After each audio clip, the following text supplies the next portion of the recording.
오늘 보실 말씀은 마태복음 3장 말씀입니다.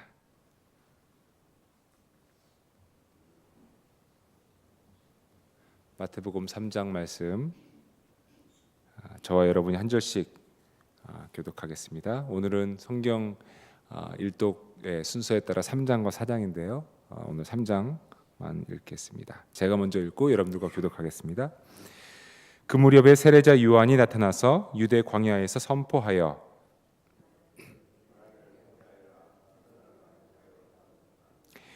이 사람을 두고 예언자 이사야는 이렇게 말하였다. 광야에서 외치는 이의 소리가 있다. 너희는 주님의 길을 예비하고 그의 길을 곧게 하여라. 요한은 나타 털 옷을 입고 허리에는 가죽띠를 띠었다. 그의 식물은 메뚜기와 들꿀이었다. 그때 예루살렘과 온 유대와 요단강 부근 사람들이 다 요한에게로 나아가서 자기의 죄를 자백하여 요단강에서 그에게 세례를 받았다. 요한은 많은 바리새파 사람과 사두개파 사람들이 세례를 받으러 오는 것을 보고 그에게 말하였다. 독사의 자식들아, 누가 너희에게 닥쳐올 징벌을 피하라고 일러주더냐? 회개에 알맞은 열매를 맺어라. 그리고 너희는 속으로 주제넘게 아브라함이 우리 조상이다 하고 말할 생각을 하지 말아라. 내가 너에게 말한다. 하나님께서는 이 돌들로도 아브라함의 자손을 만들 수 있다. 이 나무에 뿌려 놓아 있으니 좋은 열매를 맺지 않는 나무는 불 속에 던져질 것이다. 나는 너희를 회개시키려고 물로 세례를 준다. 내 뒤에 오시는 분은 나보다 더 능력이 있는 분이시다. 나는 그의 신을 들고 다닐 자격조차 없다. 그는 너희에게 성령과 불로 세례를 주실 것이다. 그는 손에 기를 들고 있으니 타작마당을 깨끗이 하여 알곳을 곳간에 모아들이고 죽정이는 꺼지지 않는 불에 데우실 것이다. 그때 예수께서 요한에게 세례를 받으시려고 갈릴리를 떠나 요단강으로 요한을 찾아가셨다. 그러나 요한은 내가 선생님께 세례를 받아야 할 터인데 선생님께서 내게 오셨습니까? 하고 말하면서 말렸다. 예수께서 그에게 말씀하셨다. 지금은 그렇게 하도록 하십시오. 이렇게 하여 우리가 모든 의를 이루는 것이 옳습니다. 그제서야 요한이 허락하였다. 예수께서 세례를 받으시고 곧 물에서 올라오셨다. 그때 하늘이 열렸다. 그는 하나님의 영이 비둘기같이 자기 위에 오는 것을 보셨다. 그리고 하늘에서 소리가 나기를 이는 내가 사랑하는 아들이다. 내가 그를 좋아한다 하였다. 아멘. 여러분 오늘 읽으실 성경 분량의 반을 읽으셨습니다. 구약 성서를 읽으시는 동안에 많은 분량을 쫓아가시느라고 힘드셨을 텐데요. 신약 성경을 읽으실 때는 특별히 복음서를 읽으실 때는 양이 많지 않기 때문에 여러분 이제 새벽기도 때 반을 읽거나 아니면 새벽기도 때 다 읽을 수도 있지만 다 읽었다고 해서 내가 읽은 분량을 끝냈다라고 생각하지 마시고요. 신약 특별히 복음서가 이렇게 좀 짧지만 집에 가셔서 다시 복음서를 천천히 읽으시면서 마치 주님과 대화하듯이 또 주님의 모습이 내 눈에 이렇게 보이듯이 다시 한번 정독하시기를 바랍니다. 말씀이 눈으로 보여지는 그 말씀 가운데 그 말씀이 살아있는 그 능력으로 우리 다시 한번 읽는 우리 모두에게 그 은혜가 있을 것입니다. 오늘 말씀은 이제 세례 요한의 사역 시작과 더불어 이제 예수님의 사역의 시작에 관련된 말씀입니다. 우선 마태복음에 대해서 말씀을 좀 드리자면요. 마태복음은 네 가지 복음서 마태, 마가, 누가, 요한 이 네 개의 복음서 가운데 유대인 크리스천들을 위한 복음서라고 이제 되어 있습니다. 유대인 크리스천이다라고 하면은 유대 민족인데요. 이제 유대교가 아닌 예수님을 그리스도로 믿는 사람들, 즉 유대인이지만 복음을 받아들이는 사람들을 위한 복음서다라고 하는 겁니다. 그래서 마태를 중심으로 이제 모인 사람들, 즉 유대인들이었는데요. 예수님을 그리스도로 영접한 유대 사람들에게 그들의 신앙을 위해서 예수님의 사역과 말씀을 이제 기록한 복음서인 것이지요. 그래서 마태복음을 이렇게 읽다 보면 마태복음 안에는 유대인들의 문화나 또 유대교적 어떤 흔적들이 곳곳에 묻어 있습니다. 예수님께서 회당에 들어가셔서라고 한다든지 어떤 그런 이야기들이 유대교적 흔적이 이제 곳곳에 묻어 있는 복음서입니다. 그리고 그 마태복음의 그 원래 목적이 이방인들을 위해서 쓰여진 복음서가 아니기 때문에, 물론 오늘날에는 어떤 그런 구분 자체가 복음서라고 하는 측면에서 볼 때는 구분이 소용이 없지만, 유대인들, 즉 어느 정도 삶이 정착된 사람들을 위한 복음서라고 보아도 무방합니다. 오늘날로 보자면 우리 미국 땅에 아니면 한국 땅에 정착해 있는 크리스찬들을 위한, 우리의 마음을 새롭게 하기 위한, 또 예수님의 사역을 새롭게 조명하기 위한, 우리를 위한 복음서다, 이렇게 보시면 됩니다. 오늘의 말씀인 그 세례 요한과 예수님의 사역의 시작의 내용을 보면 공통된 핵심이 있습니다. 여러분 집에 가셔서 이제 사장도 정독을 하실 텐데요. 공통된 핵심이 이제 두 가지가 있습니다. 세례 요한과 예수님의 사역의 시작에는요. 그 하나는 바로 하늘나라이고, 다른 하나는 회개하여라라고 하는 그 외침입니다. 마태복음에는 그 하늘나라라고 하는 그 말이 총 33번 나온다고 합니다. 다른 복음서에는 이제 하나님 나라라고 이제 표현한 것과 같은 의미인데요. 세례 요한은 회개하여라, 하늘나라가 가까이 왔다라고 선포함으로써 그의 사역을 시작하고 있습니다. 또 여러분 사장 말씀을 읽으시면요, 거기에서도 예수님께서 세례 요한이 잡히셨다는 말을 들으시고 사역을 시작하시는데, 그 말씀의 사역의 시작이 회개하여라, 하늘나라가 가까이 왔다였습니다. 이 둘의 사역의 시작이 같습니다. 여러분 오늘날 회개하라라고 하면 많은 사람들이 민감한 얘기를 꺼내는 것 같아서 거북한 느낌을 가지는 경우가 있습니다. 회개하십시오. 그러면 내가 또 뭐 잘못한 걸 들켰나? 뭘 아시나? 이런 느낌이 있는 거죠. 회개하십시오. 또 무슨 죄 이야기를 하는 것인가? 좀 거북한 느낌을 드는 경우가 거북한 느낌을 가지는 경우가 많이 있습니다. 뭐 축복의 말씀을 전하면 되지, 뭐 이렇게 무거운 말씀을 복음을 시작하면서 전하나 하고 생각하시는 분들도 있을 것입니다. 그러나 오늘의 말씀을 보면 세례 요한과 예수님의 사역의 시작이 바로 그것이었습니다. 회개하여라, 하늘나라가 가까이 왔다. 저는 오늘 말씀을 같이 묵상하면서 그 회개의 의미가 무엇인지를 좀 알게 되기를 바랍니다. 세례 요한의 외침을 듣고 여러분 사람들이 모이기 시작하였습니다. 말씀에는 이렇게 되어 있습니다. 예루살렘과 온 유대와 요단강 부근 사람들이 다 요한에게로 나아가서, 즉 대부분의 사람들이, 예루살렘의 사람들과 유대 사람들과 요단강 부근에 있는 사람들이 세례 요한에게 이제 나아갑니다.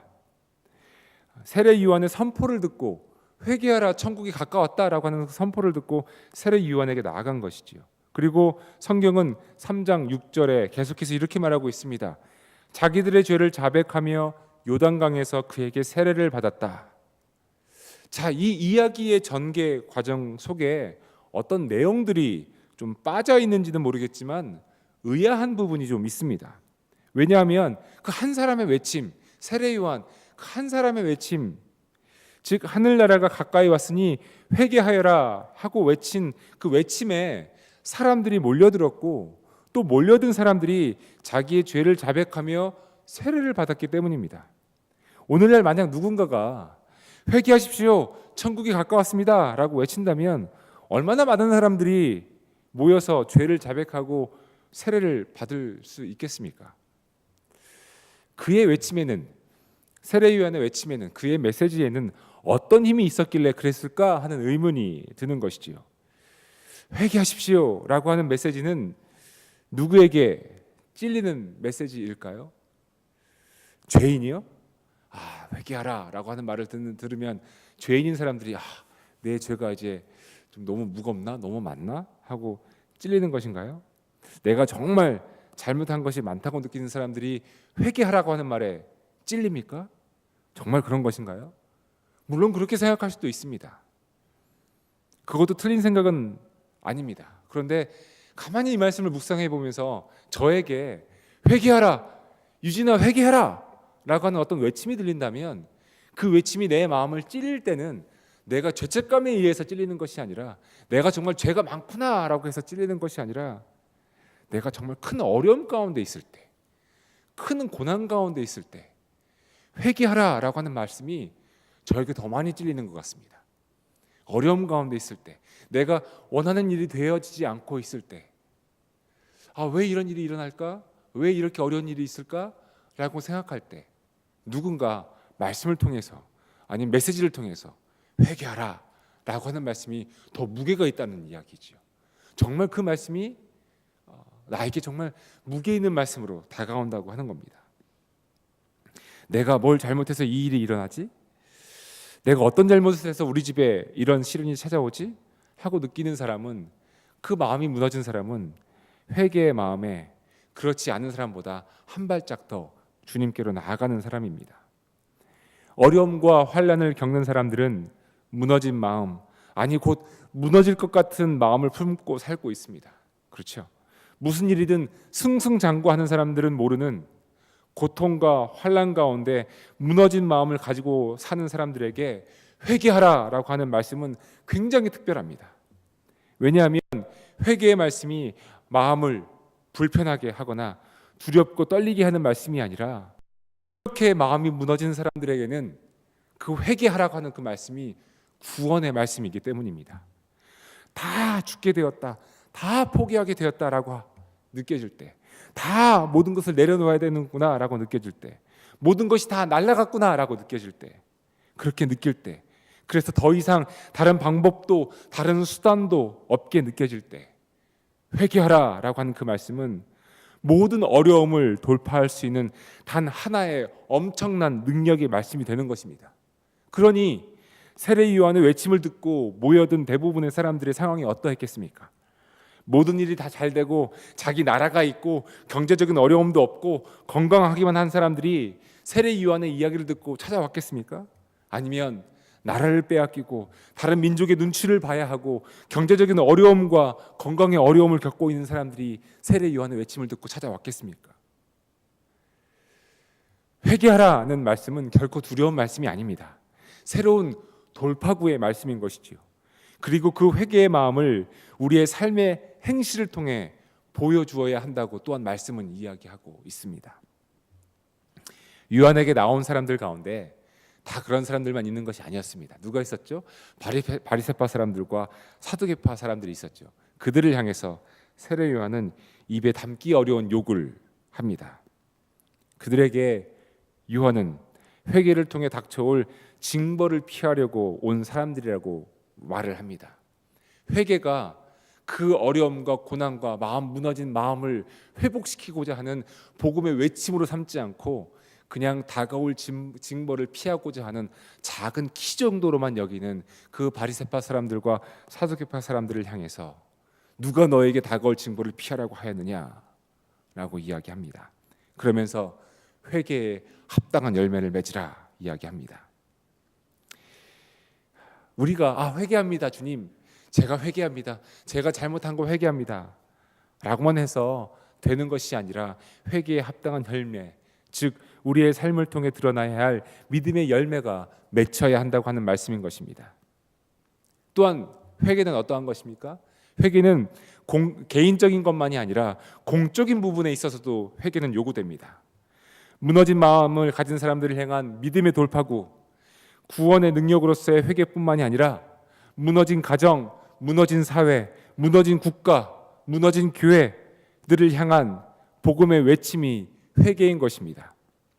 오늘 집에 가셔서 읽으실 4장 말씀에 보면 예수님께서 세례 요한이 잡히신 후 사역을 시작하신 것을 볼 수 있는데, 바로 세례 요한이 잡힌 이유는 개인의 회개를 외쳐서가 아니라 사회와 나라와 국가의 지도자를 향한 회개의 외침 때문이었습니다. 회개는 개인의 차원뿐만이 아니라 가정과 사회와 국가 그리고 교회 전체를 향한 공적인 복음의 외침인 것입니다. 사랑하는 교우 여러분, 이 공적인 회개의 외침이 우리에게 죄책감을 주기 위한 것이 아니라 우리가 못하고 있다라고 하는 어떤 그런 네거티브한 필링을 주기 위한 것이 아니라 우리를 다시 살리기 위한 복음의 능력이라고 말씀드렸습니다. 여전히 우리가 회개의 이야기를 들을 때 어떤 마음이 드십니까? 정말 모든 일이 다 잘 되어서 내가 승승장구하고 있어서 사회가 안정적이어서 경제적으로 구조적으로 모든 일이 다 잘 되고 있어서 회개의 외침이 그냥 또 하나의 종교적인 외침으로만 들리십니까? 아니면 그냥 내 마음이 찔리는 내 개인적 죄만을 돌아보기 위한 그 외침으로 들리십니까? 아니면 내 마음이 무너져서 내 삶 속에 아픔이 많아서 사회와 국가와 전 세계가 병들어 있는 것을 보면서 이 회개의 외침이 구원의 돌파구의 말씀으로 보이십니까? 만약 두 번째로 보이신다면 우리는 정말 모두 회개해야 합니다. 구원을 달라고, 회복시켜 달라고, 내 안에 죄의 모습을 내려놓고 회개의 열매를 통해서 복음의 능력으로 살게 해달라고 말입니다. 회개한다라고 하는 이야기가 무릎 꿇고 하나부터 100까지 내 죄를 다 생각해서 하나님 앞에 고하는 것이 회개가 아니라 무릎 꿇고 내 삶의 방향을 하나님과 이렇게 얼라인시키는, 그것이 바로 우리에게 필요한 회개 아니겠습니까? 회개하라, 하늘나라가 가까이 왔다. 그 말씀은 능력의 말씀이고 우리에게 새로운 생명을 주시기 위한 말씀입니다.